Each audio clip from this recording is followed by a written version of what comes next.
السلام علیکم ورحمۃ اللہ وبرکاتہ۔ الحمد للہ رب العالمین والصلاة والسلام علی خیر خلقہ محمد وعلی آلہ وصحبہ اجمعین ومن تبعہم بإحسان الی یوم الدین۔ رب اشرح لی صدری ویسر لی امری واحلل عقدۃ من لسانی یفقہوا قولی۔ محترم سامعین کرام، اس سے پہلے ایک درس میں صحابہ کرام کے حقوق کے تعلق سے چند باتیں آپ کے سامنے رکھی گئی تھی۔ انشاءاللہ آج بھی صحابہ کرام کے دو حقوق کے بارے میں چند باتیں آپ کے سامنے رکھنے کی کوشش کروں۔ صحابہ کرام کی جو مقدس جماعت ہے اس کے بہت سارے حقوق مسلمانوں پر عائد ہوتے ہیں۔ اس میں سے ایک حق یہ ہے کہ صحابہ کرام کی لغزشیں، ان پر انسان سکوت اختیار کرے۔ صحابہ کرام کی جو غلطیاں ہوئی ہیں انسان اس کے بارے میں اپنی زبان نہ کھولے، ان غلطیوں کو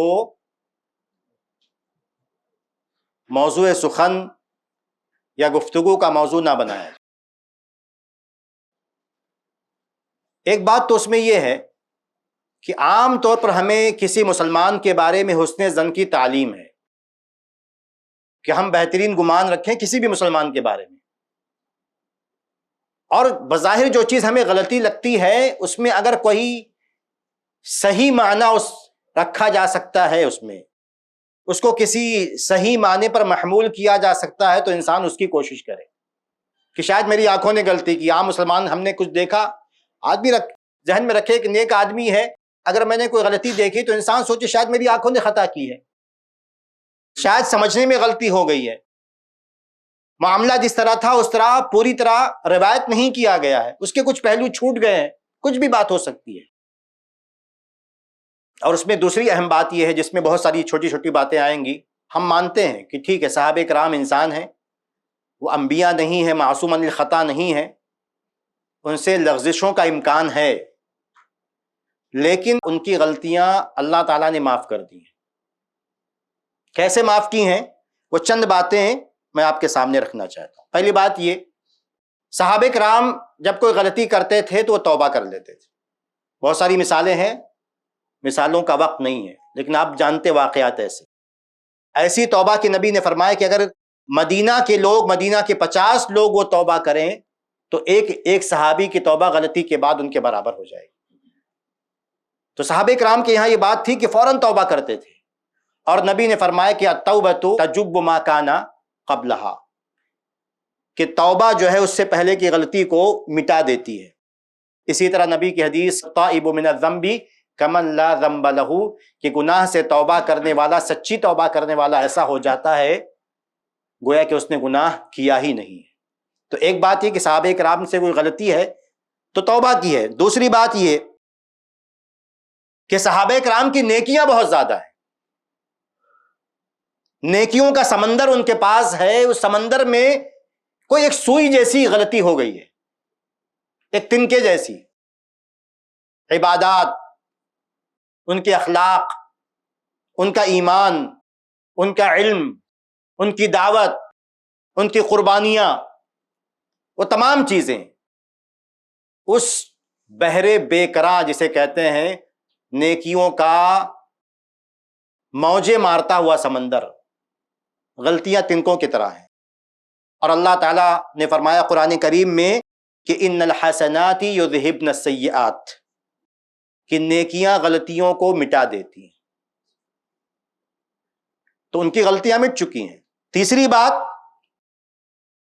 کہ صحابہ کرام کے کارنامے، ایک تو نیکیاں، دوسرا کبھی کبھی باتیں مل جاتی ہیں لیکن ایک تو نیکیاں جو دوسرا پوائنٹ تھا، تیسرا پوائنٹ ان کے کارنامے، ان کی قربانیاں، اصل میں وطن کو چھوڑنا، بیوی بچوں کو چھوڑنا، مال و دولت کو تج دینا، جان کی قربانیاں دینا، اپنی بے عزتی برداشت کرنا، تمام قسم کی مصیبتیں، تکلیفیں، اذیتیں برداشت کرنا، یہ ان کا بہت بڑا کارنامہ ہے۔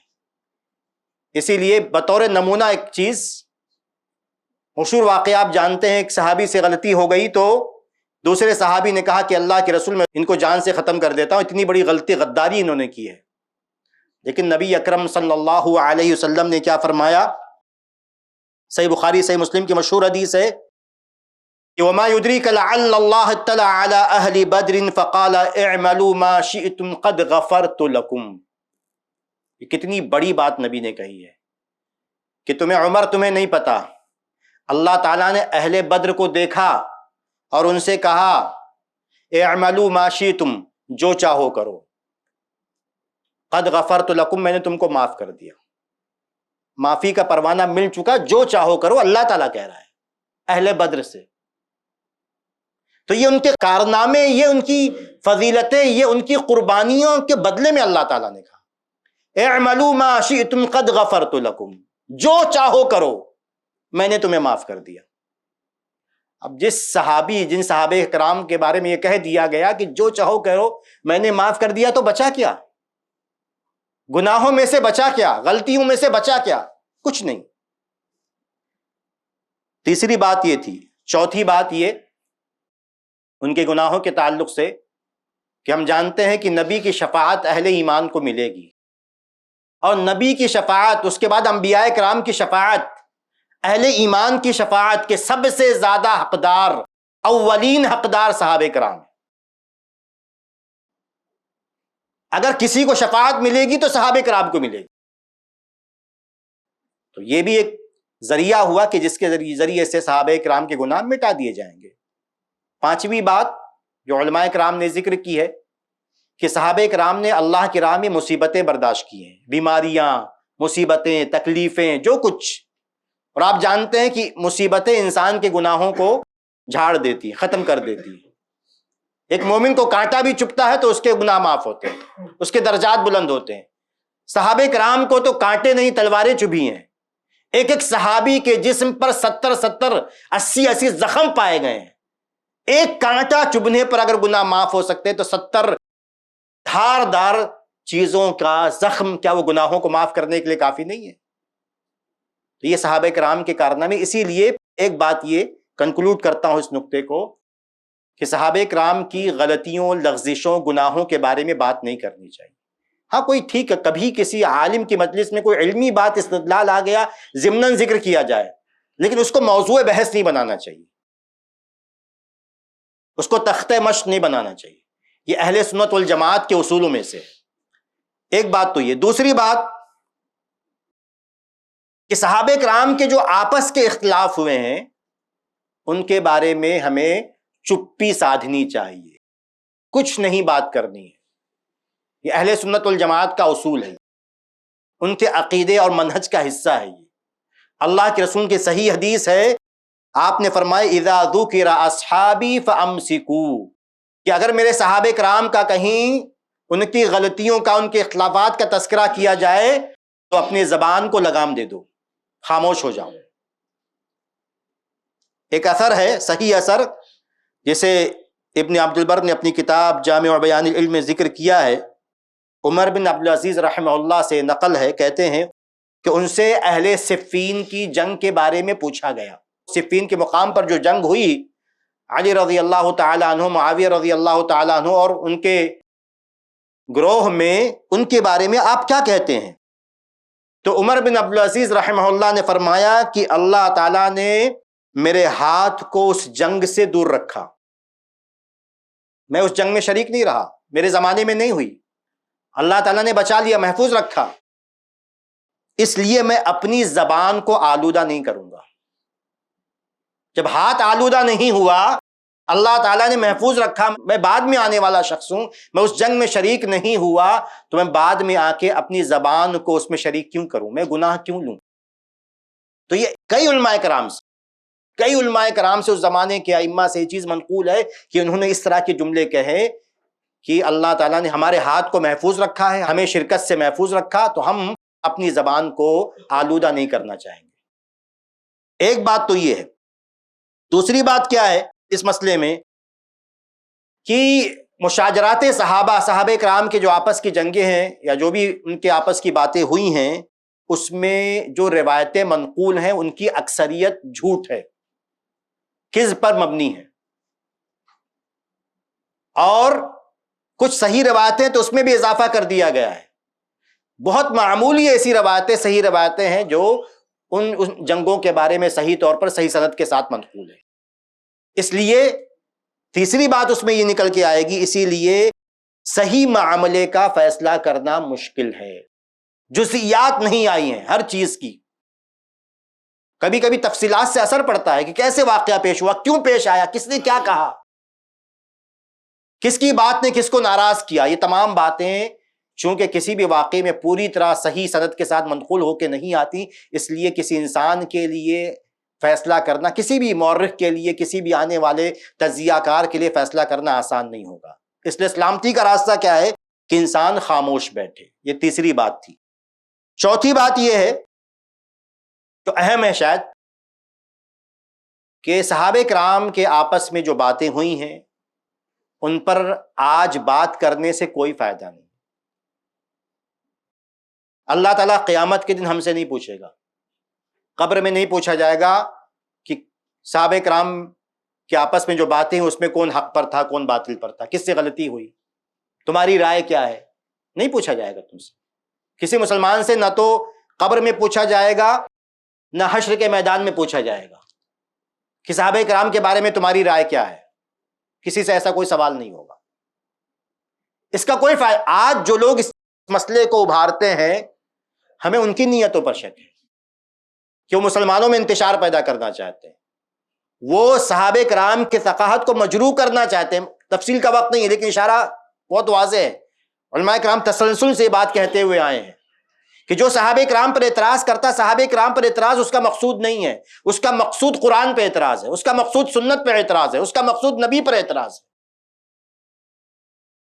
کہ اگر صحابہ کرام ایسے ہیں تو نبی، پھر اس کا مطلب نبی بھی برے ہیں، نعوذ باللہ، کیونکہ جیسا ساتھی ہوتا ہے ویسا ساتھی ہوتا ہے۔ تو اگر صحابہ کرام برے ہیں تو گویا کہ نعوذ باللہ نبی بھی برے ہیں کہ ان کے ایسے ساتھی ہیں۔